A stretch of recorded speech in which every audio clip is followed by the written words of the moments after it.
Welcome to Impact on Team TV. I'm your host, Pamela Anchang, and joining me today is the Honorary Consul of Sierra Leone, Mrs. Isatu Timbo Nwokedi. Good to have you today. Thank you, my dear. This is an amazing day that we're celebrating the visit of your First Lady to Los Angeles. Is this the first time she's coming? Yes, it's very exciting. How did you make this all happen? Well, actually, we got a call about maybe 2 days. Yes. And we decided to have a dinner for her. Yes. And within the 2 days, I called everybody and the whole Sierra Leonean community. And Bojin come in. We called the senators. We called LA County. We called the member of the council cause, the celebrities from her ambassadors, the Congresswoman's office was there. I saw all these people. Office was there. Yes. Diane Maxine Waters' office was there. County of Los Angeles was celebrities there. Were there. Mayor of Gardena was there. The celebrities from Hollywood, I don't even know how many. Yes. They were just like jam-packed. So why was this an important occasion? What was the mission? Well, the mission is just like the First Lady was saying, hands off our girls.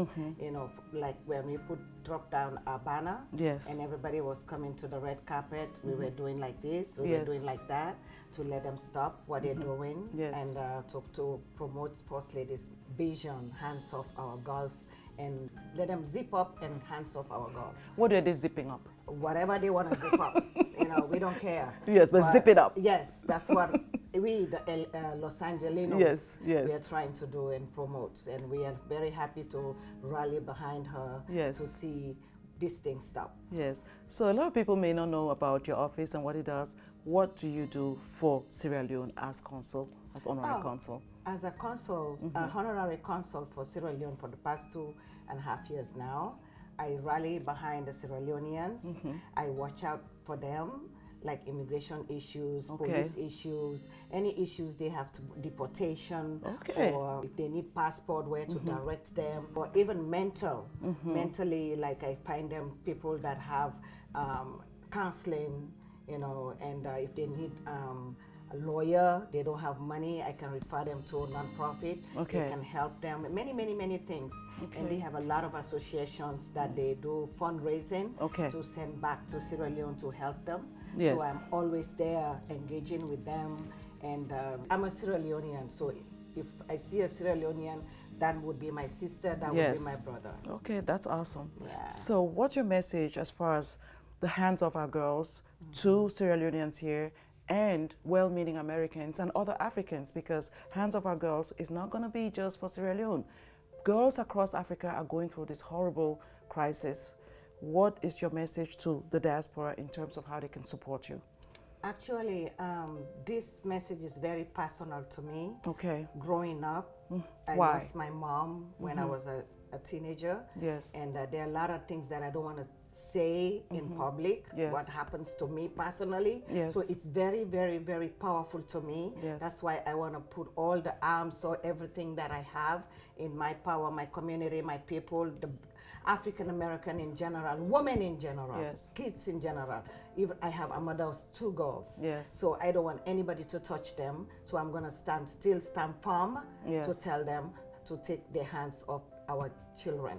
And secondly, in California alone, I want them to rally with us. And whoever is watching today, whether Oprah Winfrey, Michelle Obama, Hillary Clinton, or all those big people, Hollywood stars, you know, or the senators, or anybody that wants to come in and join our fight. If we all stand together, as my grandmother used to say, an empty bag cannot stand, you have to fill it up. That's true. We all can rally together, and people will hear and people will drop it. You know, when you were talking about your experience in your childhood, I saw you started to tear up, and I started to tear up also, because all of us African girls have a story to tell. I have my story to tell. Someday I'll tell my story. But I think if we all tell our stories, maybe the world will listen to us and know that really they need to come to our rally, to our support. Because when I was a little girl also growing up, one of the reasons I left Cameroon was because I got tired of, you know, men constantly harassing. And we don't take harassment. Do you think that the average young girl in Africa has suffered from one form of harassment or molestation or the other? From day one. And it has to stop. And it has to stop now. And if it doesn't stop now, we are the one to blame. That's because true. we are not stopping it. And we're not telling our stories. Exactly. So If it happens to you, it happens to me, it happens to her. It's going to happen to the next girl. It's going to happen to my daughter. So we don't have to let these hands of my girls go back. They have to hear us, whether they like it or not. Yes. They have to hear, we have to get the message out, like the First Lady said. Yes. Me Too movement. Yes. Okay? The gay movement. One woman started this Me Too movement, exactly. And next thing you know, see how many men are going viral. to jail and they're being held accountable. Exactly. We can do the same for our girls back home in Africa. And it's going to work. Absolutely. What is your message to the girls in Africa? The girls in Africa, I'm talking to you directly now. Don't fear any man. Don't fear them. I mean, for poverty, I know you're going through a lot. Well, if you want something, go to your mom or go to your uncle or go to school. Go to school. Education is the most important thing you can get for yourself. Without education, you're nothing. Just like the widows for the Ebolas. Yes. If your wife, your husband passed away, you're not educated. You don't have any job. You don't have any skills. What are you gonna do? You just have to go back to the street. That's true. I'm a widow for 10 years. I have 2 girls. I'm educated. That's how I make it. So listen to me. You have to focus and see how you can succeed in your life.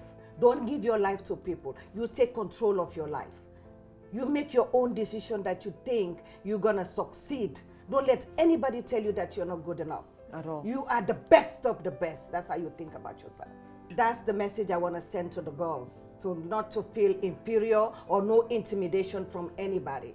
That's right. You have to be strong and believe in yourself. When you believe in yourself, you can make it. And don't let anybody tell you that you cannot do it. Yes. I made it, and my story is worse than what's going on in your life right now.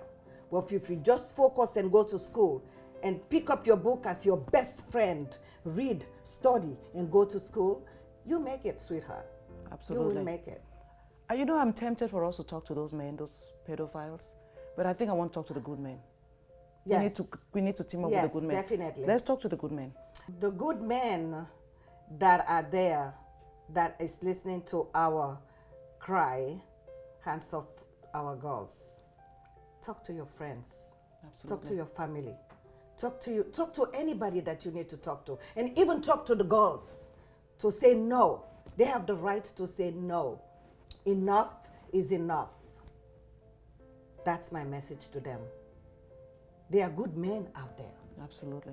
Very good men out there. So if you want to save one girl, just one girl, one man, one girl, save them, we will save the world. Silence is complicity. And for the good men listening and families out there listening, if you don't take action and call out those pedophiles, those predators, you are just as complicit. You're also a predator. Exactly. When you encourage predatory behavior, you are just one as well. And the consul has said it, enough is enough. And this is Impact on Team TV and Pamela Anchang with the very beautiful Honorary Consul Isatu Timbo Nwokedi. It's a serious topic, and I want you to join us and follow this movement. #HandsOffOurGirls. Thank you.